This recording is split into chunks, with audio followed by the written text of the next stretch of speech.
నిజంగా ఆయన 1924లో సంపద సృష్టించి ఉంటే ఎందుకు 2019-24లో 9 సార్లు కరెంటు ఛార్జీలు పెంచవలసినటువంటి పరిస్థితి వచ్చింది?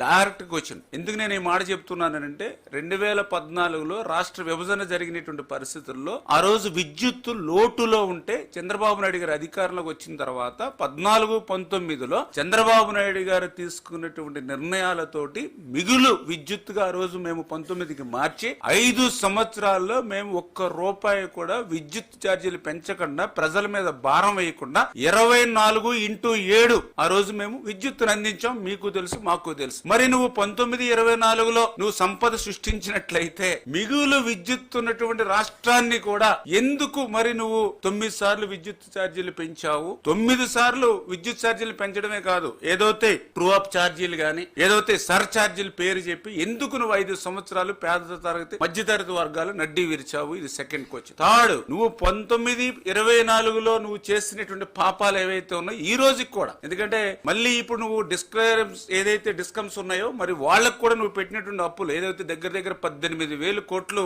నీ అప్పులు కూడా ఈ రోజు ఇంకా మమ్మల్ని వెంటాడుతూ ఉన్నాయి. అంటే నీ వారసత్వంగా నువ్వు నిజంగా సంపద సృష్టించుంటే ఆ సంపదని వేళ ప్రజలకు మేము డిస్ట్రిబ్యూట్ చేసి ఉండేవాళ్ళం. కానీ నువ్వు సృష్టించింది అప్పులు సృష్టించావు. 18,000 కోట్లు ఈ రోజు డిస్కమ్లకు అప్పులు పెట్టావు. అందుకే మొన్న మొదటి విడతగా 5,000 కోట్ల రూపాయలు, మళ్ళీ రెండో విడత మూడో విడత కూడా ఇంకా వేచి చూస్తున్నటువంటి పరిస్థితి నీ అప్పులు. అంటే నీ వారసత్వంగా ఈవేళ ఆంధ్రప్రదేశ్ రాష్ట్ర ప్రజలకు ఇచ్చింది అప్పులు. ఇంత క్లియర్ గా మరి అందుకనే నేను చెప్పాను, అబద్ధాల బ్రతుకని.